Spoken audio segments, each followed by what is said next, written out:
This is a sentiment analysis for writing. I'm Jason Schneider. To introduce myself, I teach at Mountain View College and Cedar Valley College. I work also in the Writing Center, and I conduct linguistic experiments, which you can find at my website.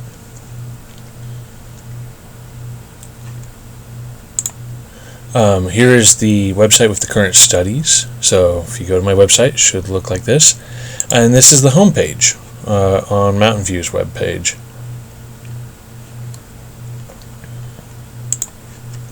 Here are some preliminary questions and ask yourself some of these questions before we go any further. I want you to think about what attitudes might students have about writing. After you answer that, why might students have negative and positive sentiments toward writing in the classroom? Now, I want you to keep these answers in mind.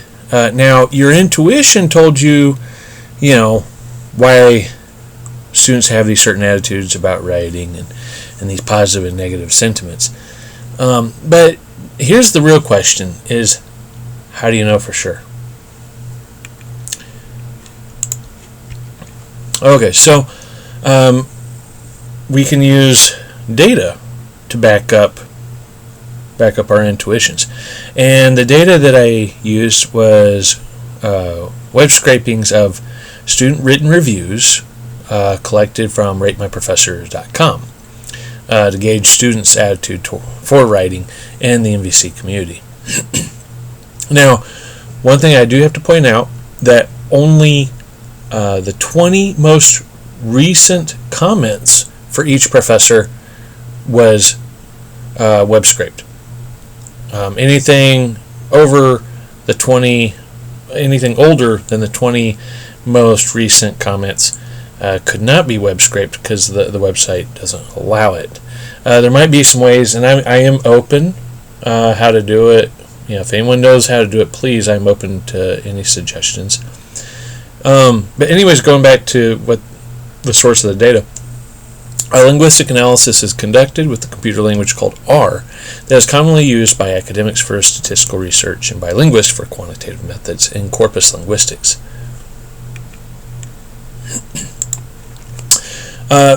Here's something that must be said, what this is not. This is not a critique of instructors' performance. In fact, no information is given, or at least not intentionally, to refer to specific instructors. Again, this is not to criticize instructors. And there are several reasons for this, and we might see some possible other variables going on. Well, those might be biases that the students have for a professor. We don't really want to focus on that. Number one, it doesn't really answer our question. Number two, there are some reliability issues when we look at students' ratings, of professors. Instead, we're using this just to build a corpus and see if we can find whether there are some implicit things to tell us about bridging, where the gaps are between students and writing, and how can we bridge that. Explicitly, they're criticizing the instructors, but we're not going to care about that. All we care about is kind of what's in between the lines, and that's what this data is going to help us find. So the goal is this presentation is to address and raise awareness of the gaps where we can improve students' sentiments towards writing and objectively suggest a direction where we can better help students in their writing. So, in other words, this presentation will show a statistical analysis from a web-scraped corpus about students' attitudes about writing at MVC. Therefore, this analysis will suggest some solutions to issues to bridge gaps between students and writing at MVC. Edward Deming was a important figure in the field of statistics, and I think that kind of hits upon the whole goal of this presentation, is that let's use data to guide our decisions here.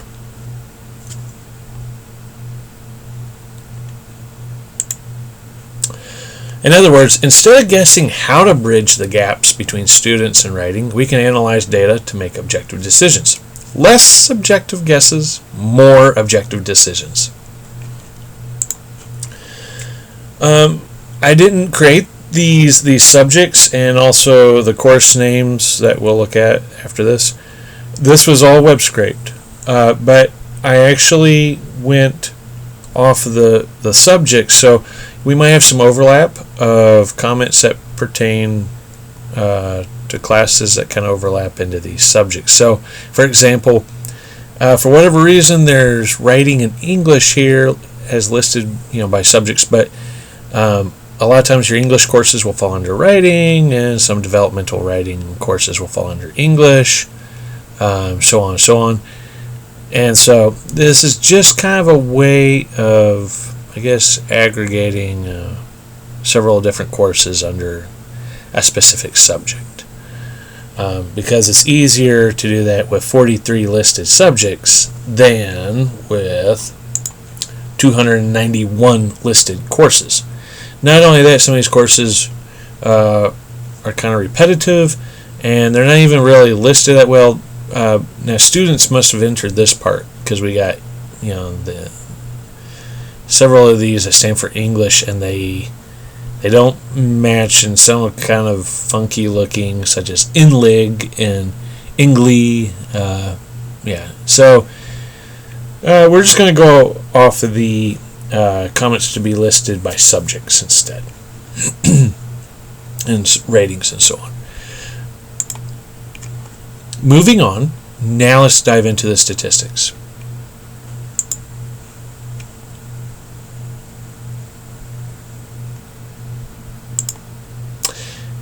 Some of these numbers, you might start off thinking that this is just a bunch of botched numbers. Well, that's not the goal behind this. We're here to show something that's pretty objective. So really all this is objectively gathered from ratemyprofessors.com. And just to tell you exactly what we got here, so how many reviews did each subject get by students? Well, English has the most reviews, the most comments.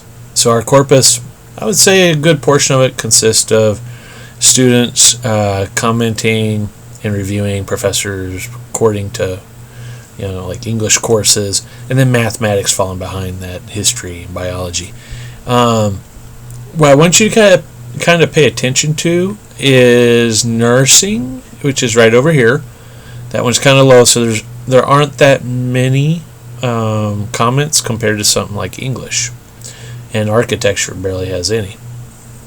In fact, architecture only has 3 comments, whereas English will have, writing has 57 comments,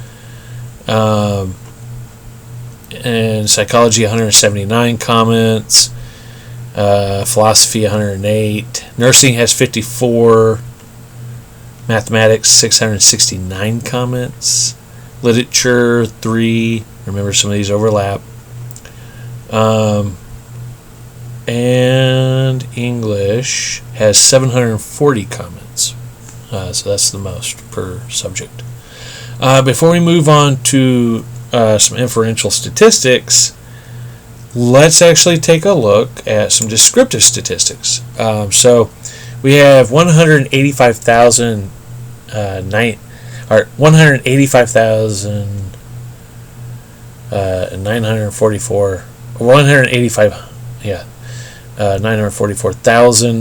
tokens, 6,089 types. So let's put this in other words. What does that mean to you? Well, let's say that he occurs 30 times in the corpus. Well, how many tokens of he? 30. But how many types of he? 1. Why? Because we only care about the word, the type, where just what word occurs 30 times? He. So that's going to count as 1 type. But within the corpus it occurs 30 times. That's a token. So 30 tokens, 1 type. But another important ratio here is the token type ratio. That's an important ratio. 30.5. Now, what does that tell us? It tells us really how lexically rich this corpus is. How lexically rich? Well, not that lexically rich. And hapax is essentially words that only occur once within the corpus. So we have about 2,706 words that occur only once within this corpus across all subjects. The 25 most used words, the highest frequency of top 25 words. We have a lot of function words, conjunctions, prepositions, pronouns. But as for content words, we got class and professor. Again, we're not too worried about the content word professor. We're more worried about class. But I think this is kind of an indication here that professor shows up within the top 25. So this is going to be important to kind of keep in mind, because when we start looking at comments that only pertain to writing, we're not going to see professor. That's kind of interesting how the focus kind of changes. Okay, so we're going to use a Bayesian estimate, and a Bayesian estimate actually looks at a perimeter. Looks at perimeters that a sample of comments might extend out to. So, if we were doing descriptive statistics, and if we could collect all comments per professor, all comments, then we could do descriptive statistics. But I already said that's not possible.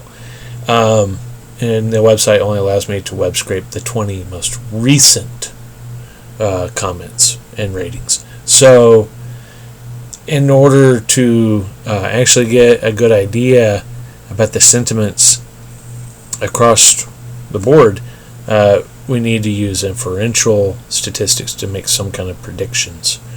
Since we don't have the population of the whole population of samples, we're gonna use just a portion of that, which are just a sample collection. So there, if we tried to use just say an average, the mean, say like of quality, well, that's not going to be accurate. So the Bayesian estimate is used to rank courses as a way to quantify one class ranking better or worse against another class, where there might be extreme variances between scores from reviews. Therefore, a class that has single negative review of quality 1 can be ranked lower, whether we are measuring quality, difficulty, or sentiments against 3 slightly less negative reviews of quality, such as 1.5. This might seem easy to rank just by averaging scores, but this might not work so well if a class has one review that is ranked extremely low and several other reviews ranked moderately higher, in which an extremely low score might make an average seem to have a lower ranking. Courses can be quantified and ranked appropriately with a Bayesian estimate, in which taking simple averages might not capture appropriate ranks among classes. Because remember, we didn't collect all comments. We were only able to collect the 20 most recent. So averaging these ratings won't really help us to tell us about everybody and everything. So this is where we use inferential statistics in contrast to descriptive statistics in order to get a better idea of the perimeters when we're actually ranking these things. So let's take a look at the quality rankings across all courses. So the average ranking, the average quality ranked as a 3.9. The median is 4.5. And this is actually, the p-value is significant. And by doing a one sample t-test. So if we look here, this is about 3.9 right here, the mean, but the median is right here, 4.5. If you notice that majority of these actually are ranked quite well in quality, then we have kind of the opposite, a lower amount ranked as 1, so 1 being really low quality, 5 being high quality. But if you take a look, we actually have two skewed distributions here. So this is a bimodal distribution. We have one skewed distribution here and another skewed distribution here. We're not going to really worry about that because, again, probably, and what I'm assuming what's driving this is biases by the student. We're not too interested in the biases, honestly. At least because they're probably having some biases against the professor. The weighted quality, of course, is by subject. Well, nursing actually falls last. It got a 3.58, whereas psychology got a 4.22. So psychology is on the opposite end, ranked with the highest quality, followed by philosophy, business. If we take a look at literature, it's about in the middle. If we take a look at writing, it's fairly high. Writing is right here. And then if we take at English, English is a little bit on the lower end. Okay, let's take a look at difficulty ratings across the board.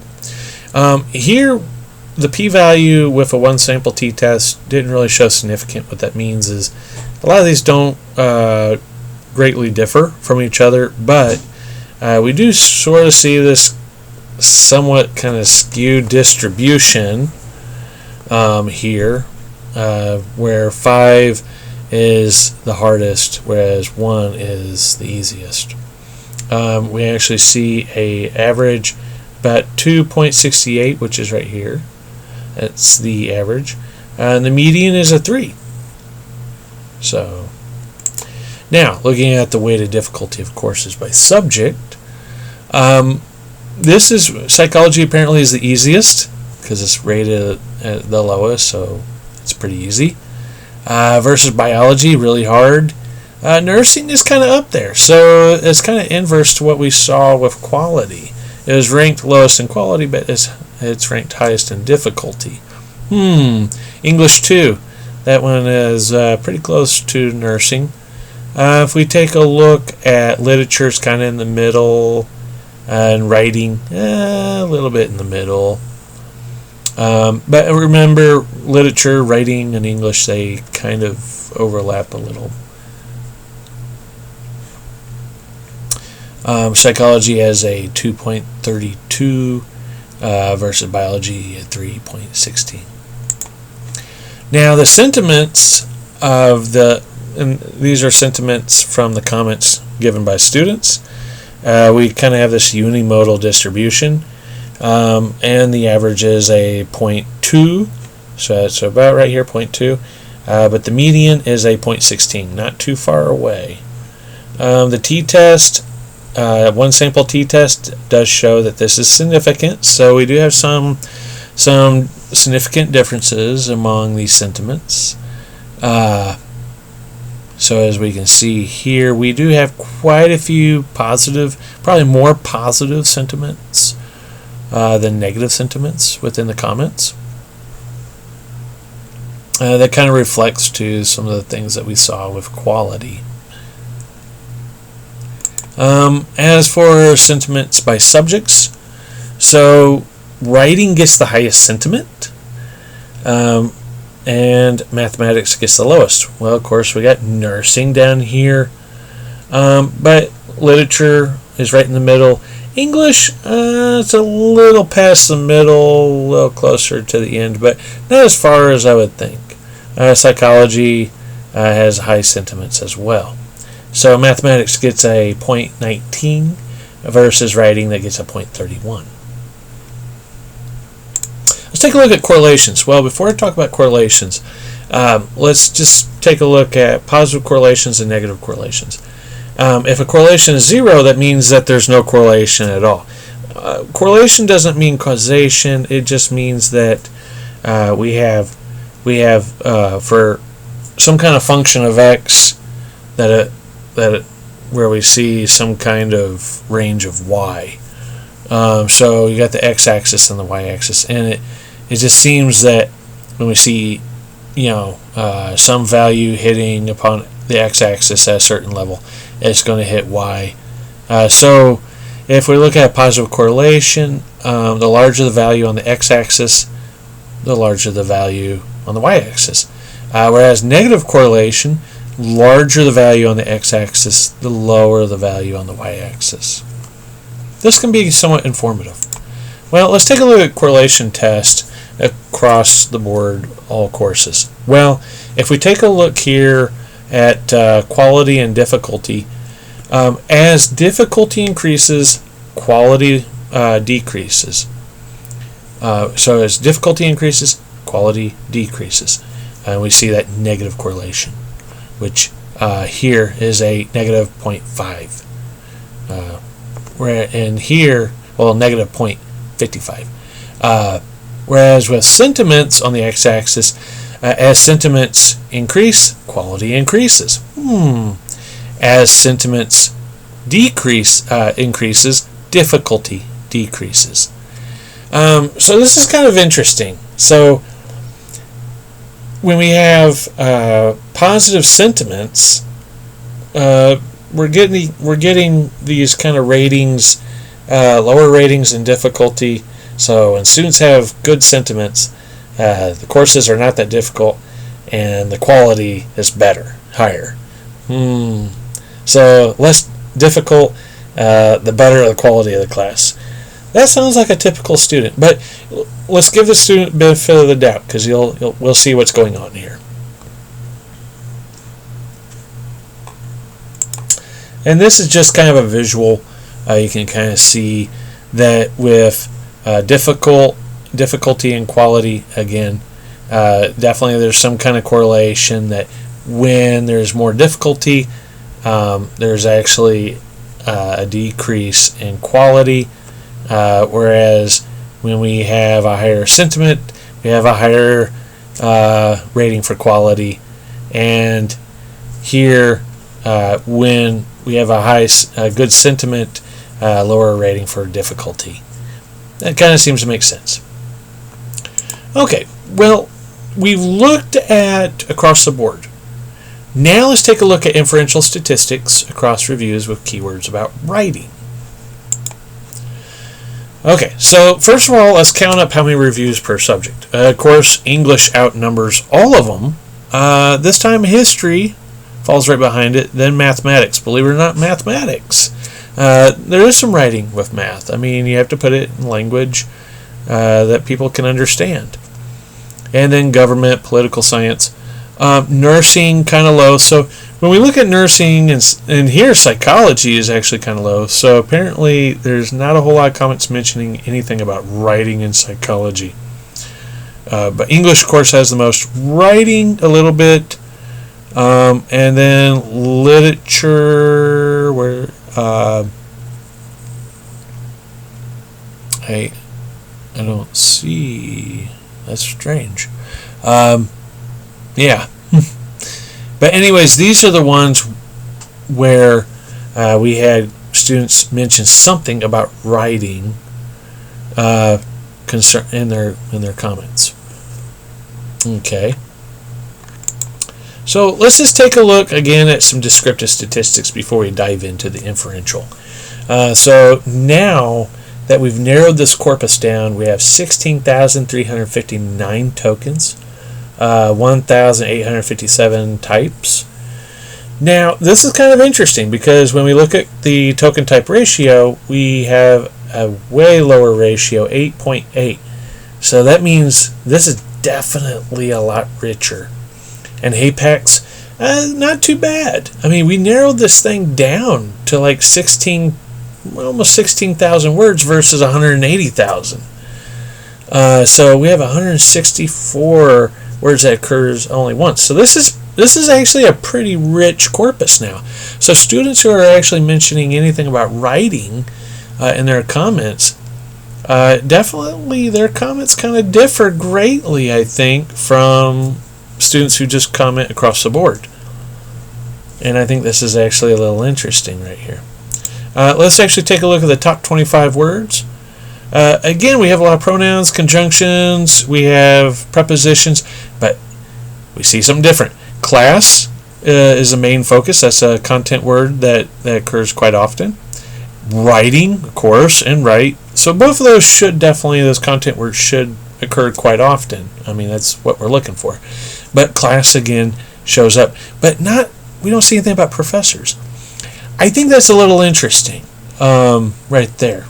So let's take a look at what we have when it comes to quality ratings. Well, again, we kind of see the same thing.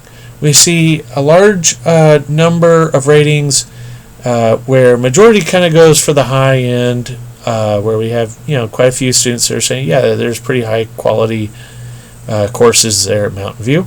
And then we have this other kind of skewed distribution over here. A little group of students kind of say, no, they're horrible.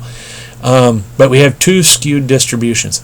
I think the two skewed distributions, this bimodal distribution here, is occurring possibly because of the biases of the students. Again, we're not concerned about that. But just to kind of tell you about it, the inferential statistics, the average is a 3.76, which falls right there. But the median is a 4. So that means that we have quite a bit of comments here on the right side here, if the median is a 4. When it comes to a one sample t-test, the p-value is significant. Let's take a look at the weighted quality of courses by subject. Theater actually gets the lowest quality, and of course nursing, no big surprise. Mathematics, but then on the opposite end, philosophy, hey, writing once again. Communication, psychology once again. English, actually, we see kind of a reversal here. The quality is kind of high for English, so that's great.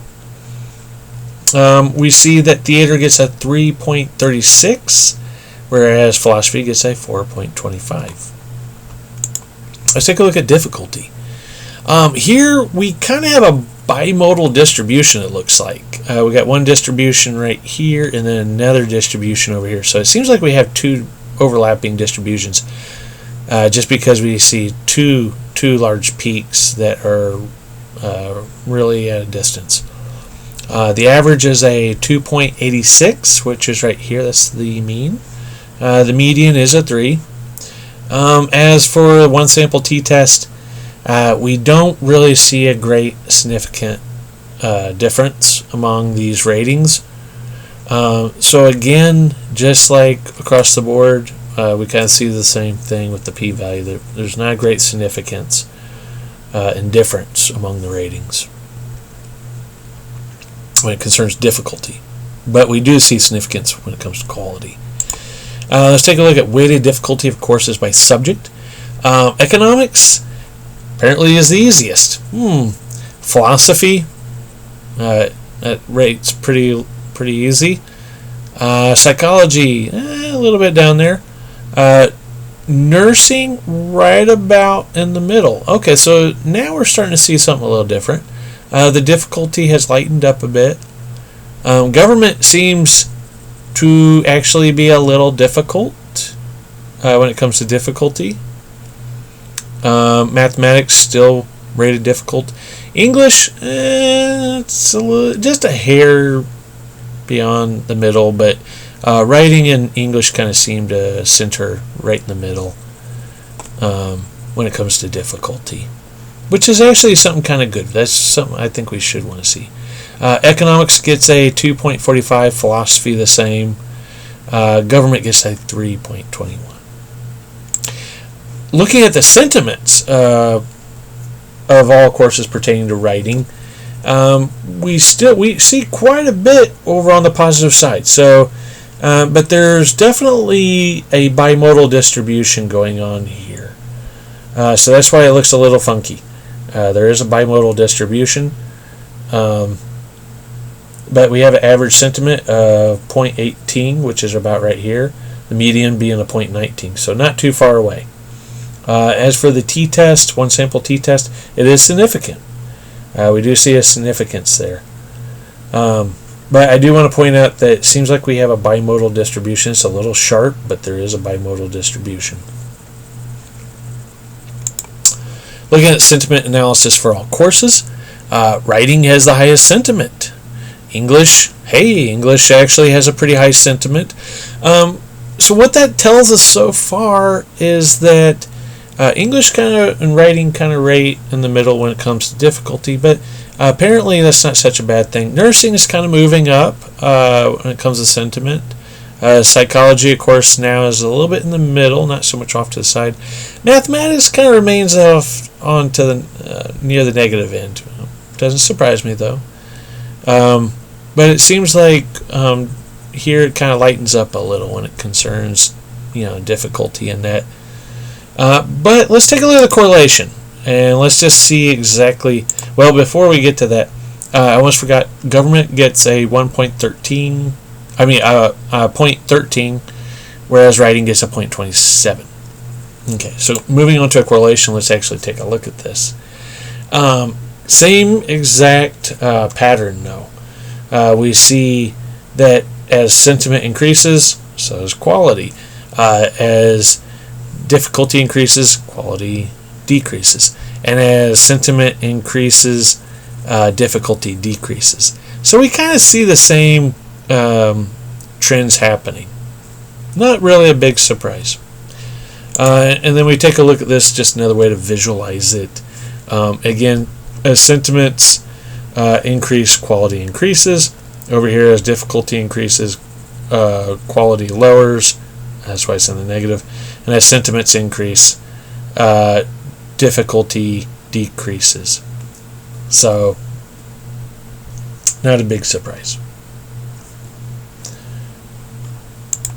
But now let's break it down to context. We've taken a look at numbers. That's all we've been looking at, is a bunch of numbers.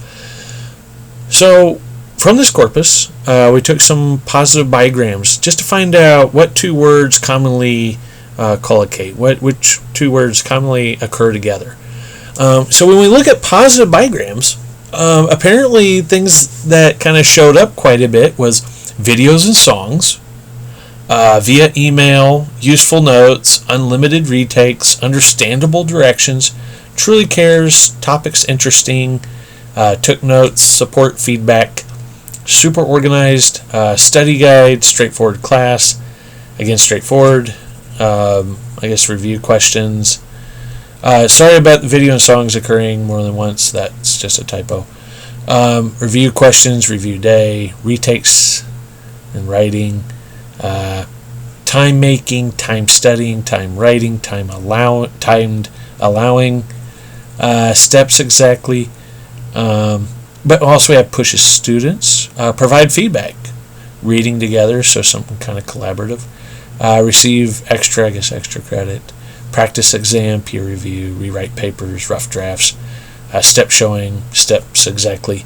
So we see a couple of things going on here. First of all, it seems like we have some positive things going on when there's emails involved. So that means communication. So I guess the more instructors communicate with the students, such as email and such, that's kind of a positive thing. Same thing where we have notes or any kind of directions that are clear. Definitely clarity is going to be a big thing. It seems like we got that. Going back to communication, provide feedback, that kind of goes along with emails. Also, when we talk about being straightforward, clear, straightforward class, straightforward, if we have steps exactly, so the steps are shown. So there's nothing in question. I think when students are confused and they don't fully understand whether their directions, what's the task, I think you'll find more like negative bigrams. But here we see some positive bigrams when two words, positive words occurring together. Or, well, when we say positive bigrams, these are sentiments. We have we detected positive sentiments with these two words occurring most together. And that's how we describe these as positive bigrams, is because when we did the sentiment analysis, it seems like the comments that were most positive in sentiments had these bigrams. So these were bigrams that occurred most together in comments with positive sentiments. So again, clarity, when the task is clear. These things are important to students. Also, allowing enough time. That's another important thing. So enough time, enough practice. We see retakes, review questions. So practice is apparently a really important thing to students as well. We even see practice exam.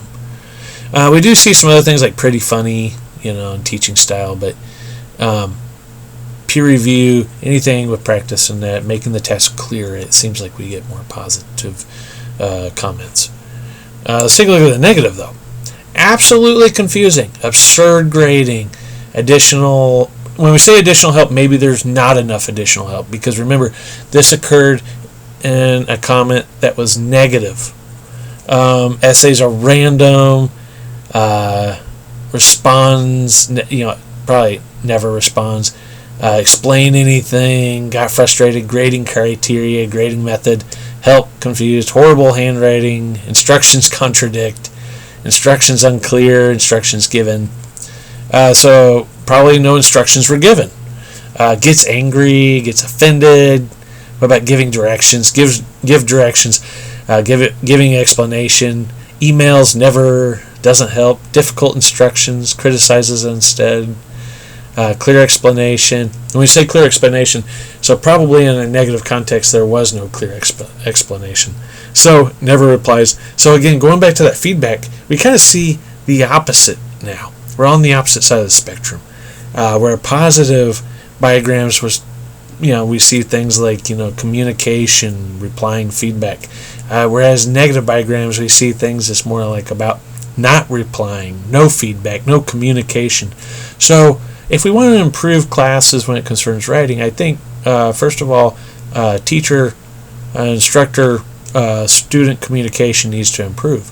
The other thing that seems clear here is when we give feedback, maybe we need to kind of watch how we give feedback, make sure that's constructive feedback. Maybe there's some feedback that sometimes we get frustrated as teachers and we're not careful about the feedback we give. So we need to maybe be mindful whether it's constructive or not.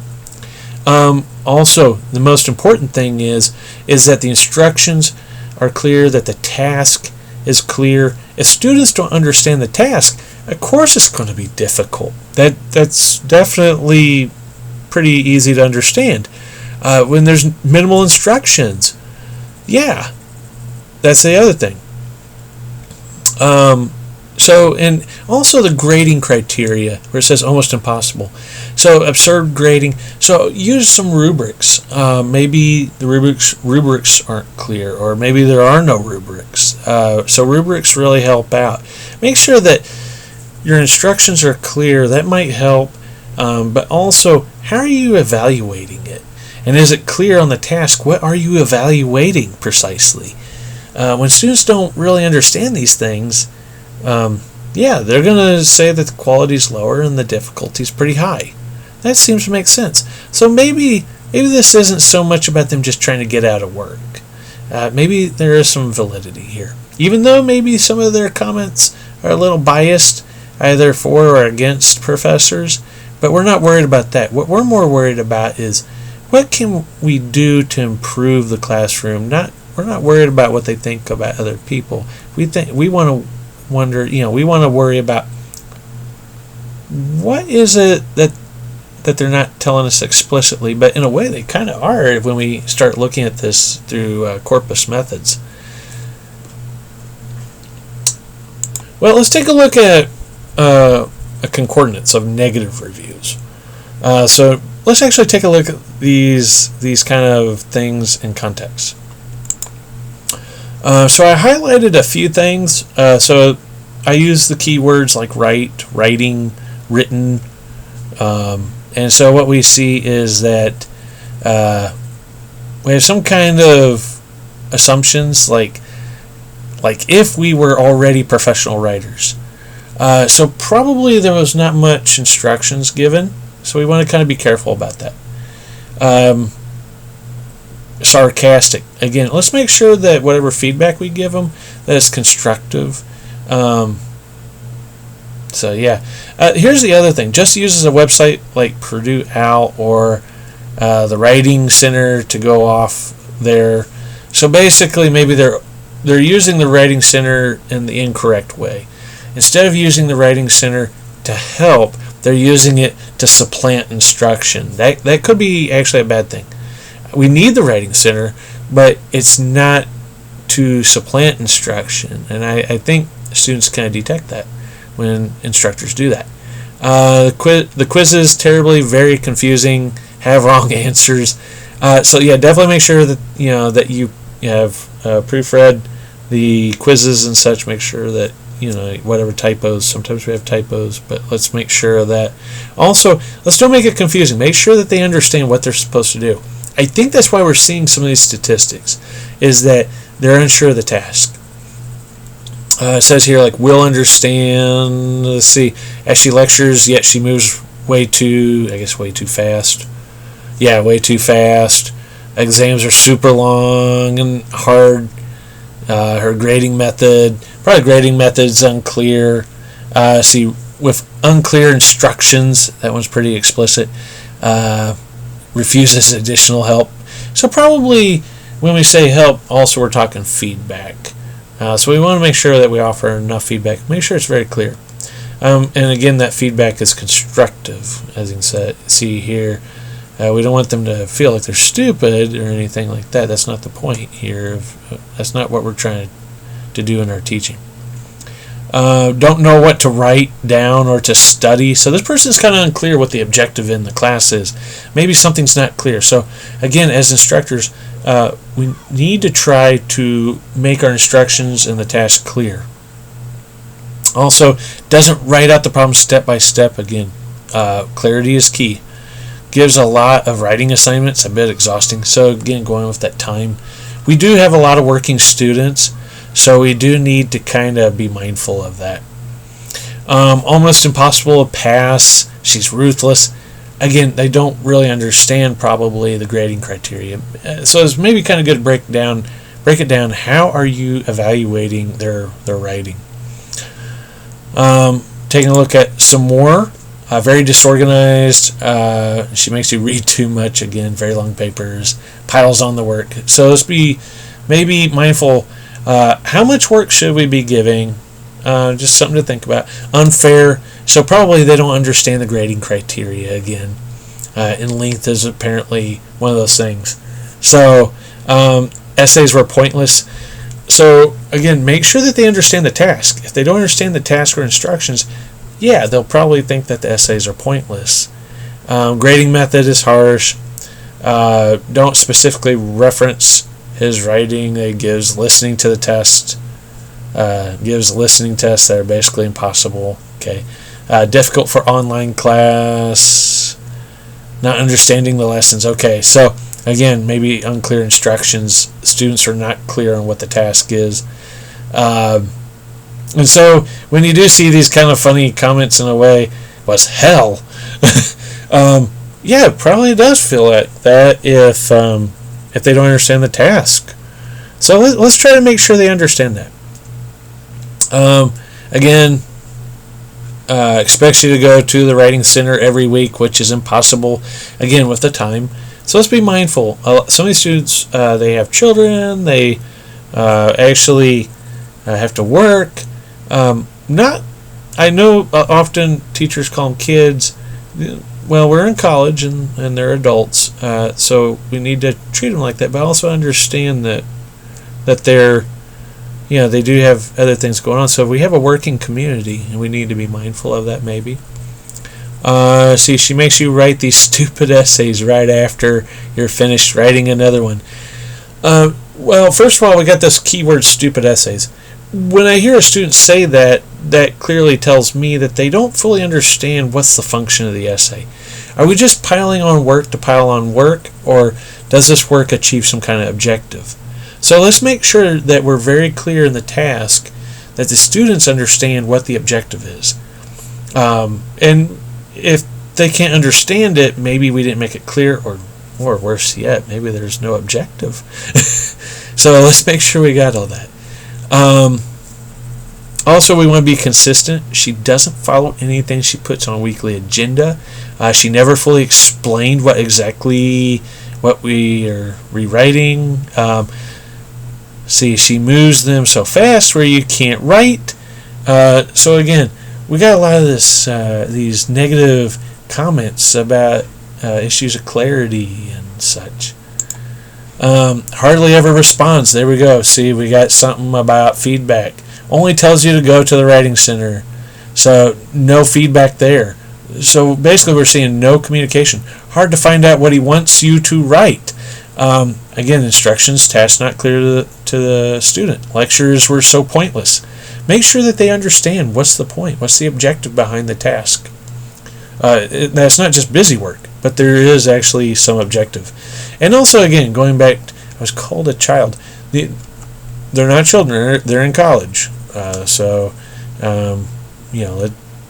think when we're giving feedback, we need to be kind of mindful of how we refer to them, maybe.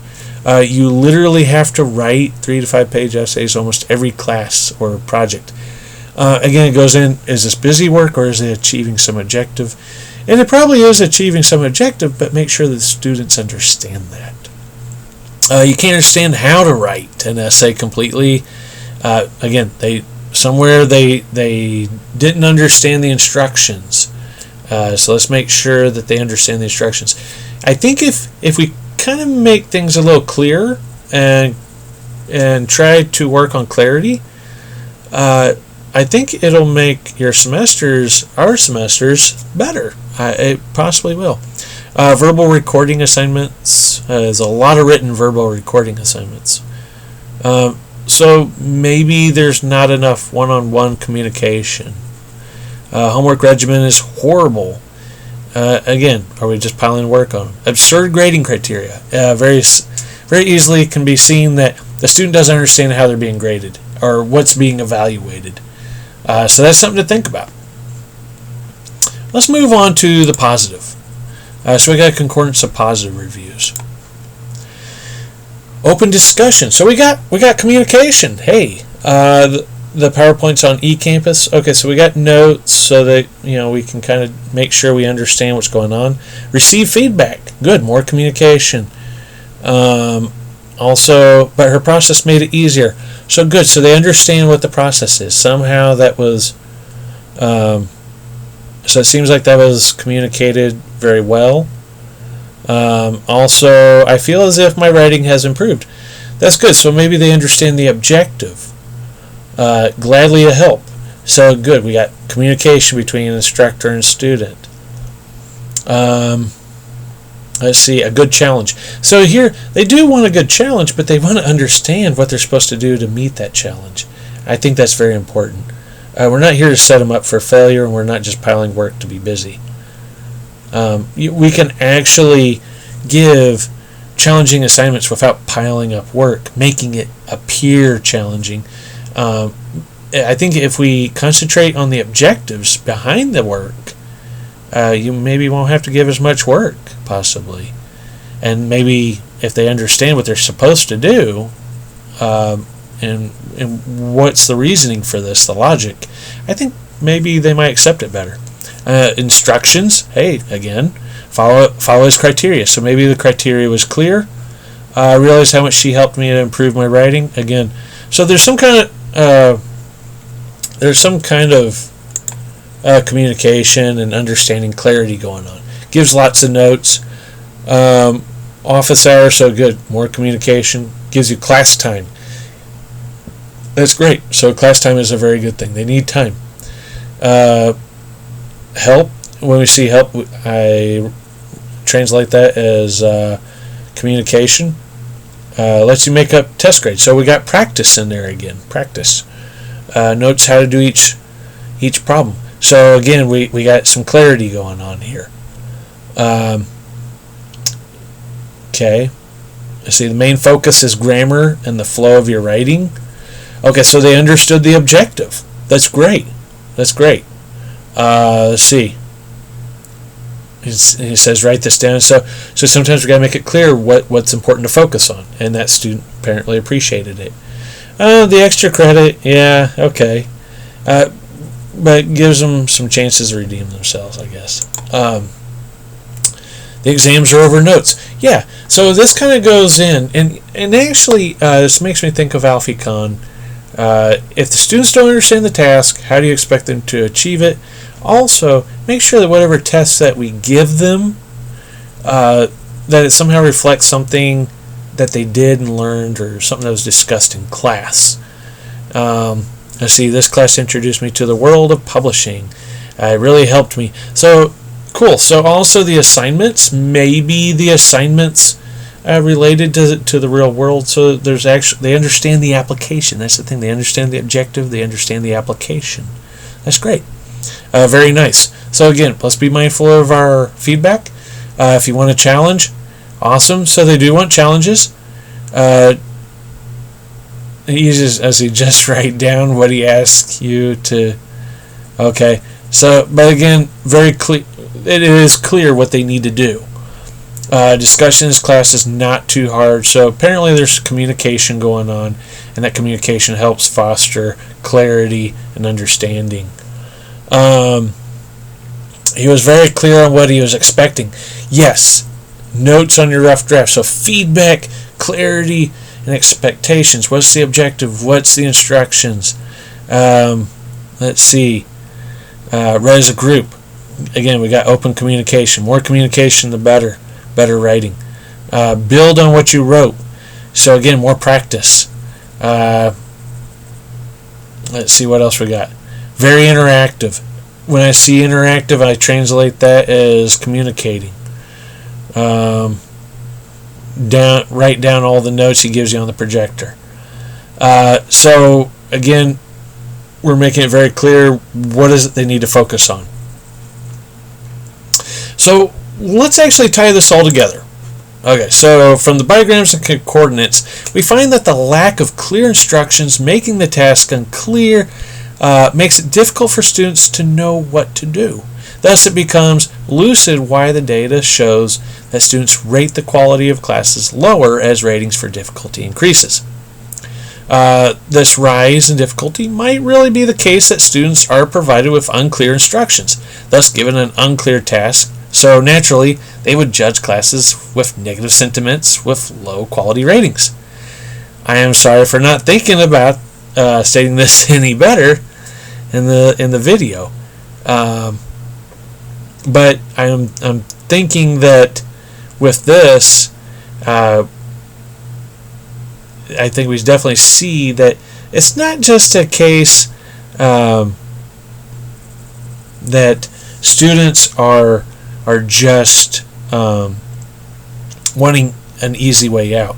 I think what's going on is if they don't understand the task, if there's no communication, no practice, and also if our feedback might be condescending, I think that's maybe what's causing these certain kind of ratings and certain kind of comments. And these ultimately these attitudes about writing. So that's the thing, is we want to make sure that if we want to improve writing in the classroom, I think this is a good step to begin, is make sure that number one, that they understand what the objective is of the assignment. Make sure that the instructions are clear. Make sure that they have communication with you.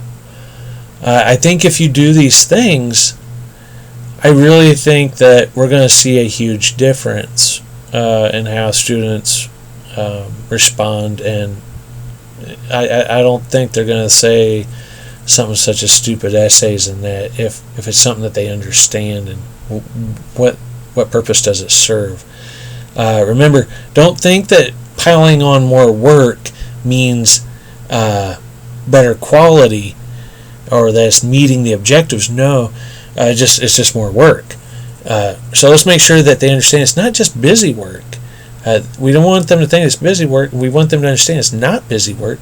We want them to understand that, hey, there is an objective. And if there isn't an objective, then that means we need to go back to the drawing board behind what work we're assigning. As for further research, well, we do need to create in-house surveys that keep participants naive to independent and dependent variables. So I definitely think that we need to collect more data. There's not enough data, and we always need more. And I think this is a way to do it. More web scraping is a viable option, just like what I did. So maybe I could do more web scraping, pertaining to comments from Rate My Professor across all DCCD campuses. And I'm open to any other suggestions. So again, I think if we're going to, there's a few things that you can do. Is make sure the objective is clear, just like right here.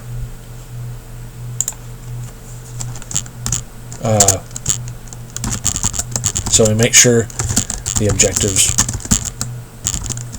are clear. Also,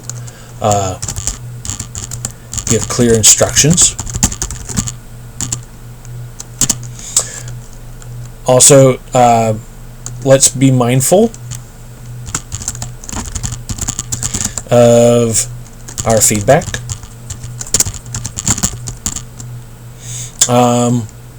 Also, I think besides that, make sure that that there's plenty of communication. So I think if we do these things, I think you'll see that will actually improve the sentiments towards writing, and maybe students will not avoid things, these classes and writing in these classes as much. I think that they will actually enjoy it more and maybe be a little bit more proactive, and we might see some better work and more learning possibly. So I suggest these things. Again, there are plenty of things that we've talked about in these remarks, these comments. So again, these are things we can do.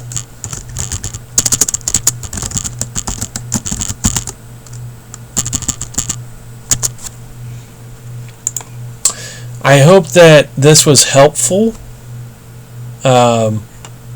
and if you are actually wanting more things like this, then please send me an email. I would be happy to hear any feedback.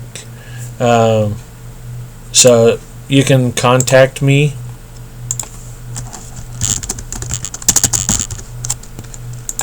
at